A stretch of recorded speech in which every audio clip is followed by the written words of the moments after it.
قد سمع الله قول التي تجادلك في زوجها وتشتكي إلى الله والله يسمع تحاوركما إن الله سميع بصير. الذين يظاهرون منكم من نسائهم ما هن أمهاتهم إن أمهاتهم إلا اللائي ولدنهم وإنهم ليقولون منكرا من القول وزورا وإن الله لعفو غفور. والذين يظاهرون من نسائهم ثم يعودون لما قالوا فتحرير رقبة من قبل أن يتماسا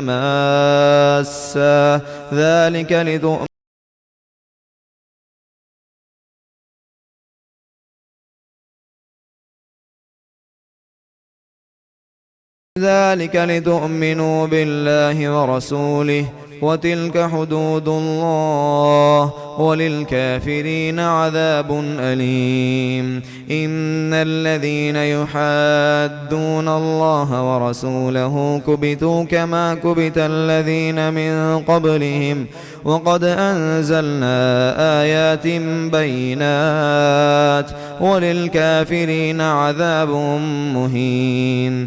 يوم يبعثهم الله جميعا فينبئهم بما عملوا أحصاه الله ونسوه والله على كل شيء شهيد.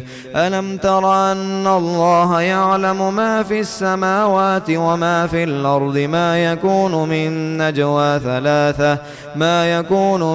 نجوى ثلاثة إلا هو رابعهم ولا خمسة إلا هو سادسهم ولا أدنى من ذلك ولا أكثر إلا هو معهم أينما قالوا ثم ينبئهم بما عملوا يوم القيامة إن الله بكل شيء عليم. ألم تر إلى الذين نهوا عن النجوى ثم يعودون لما نهوا عنه ويتناجون بالإثم والعدوان ومعصية الرسول وإذا جاءوك حيوك بما لم يحيك به الله ويقولون في أنفسهم لولا يعذبنا الله بما نقول حسبهم جهنم يصلونها فبئس المصير.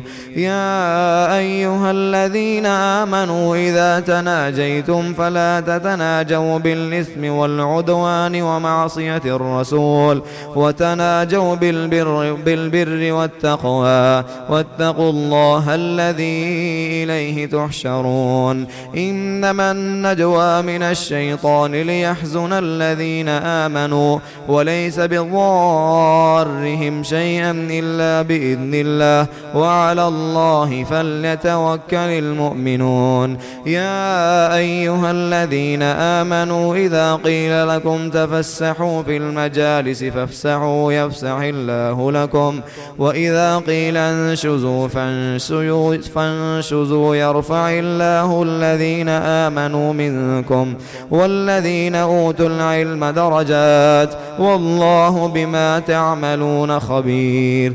يا أيها الذين آمنوا إذا ناجيتم الرسول فقدموا بين يدي نجواكم صدقة ذلك خير لكم وأطهر فإن لم تجدوا فإن الله غفور رحيم. أأشفقتم أن تقدموا بين يدي نجواكم صدقات فإذ لم تفعلوا وتاب الله عليكم فأقيموا الصلاة وآتوا الزكاة وأطيعوا الله ورسوله والله خبير بما تعملون.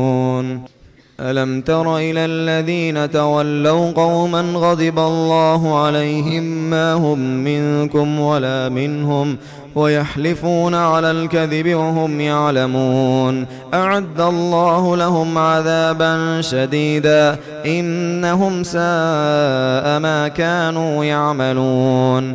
اتخذوا أيمانهم جنة فصدوا عن سبيل الله فلهم عذاب مهين. لن تغني عنهم أموالهم ولا أولادهم من الله شيئا أولئك أصحاب النار هم فيها خالدون. يوم يبعثهم الله جميعا فيحلفون له كما يحلفون لكم ويحسبون أنهم على شيء ألا إنهم هم الكاذبون. استحوذ عليهم الشيطان فأنساهم ذكر الله أولئك حزب الشيطان ألا إن حزب الشيطان هم الخاسرون. إن الذين يحادون الله ورسوله أولئك في الأذلين. كتب الله لأغلبن أنا ورسلي إن الله قوي عزيز. لا تجد قوما يؤمنون بالله واليوم الآخر يوادون من حاد الله ورسوله ولو كانوا آباءهم أو أبناءهم أو إخوانهم أو عشيرتهم أولئك كتب في قلوبهم الإيمان وأيدهم بروح منه ويدخلهم جنات تجري من تحتها الأنهار خالدين فيها رضي الله عنهم ورضوا عنه أولئك حزب الله ألا إن حزب الله هم المفلحون.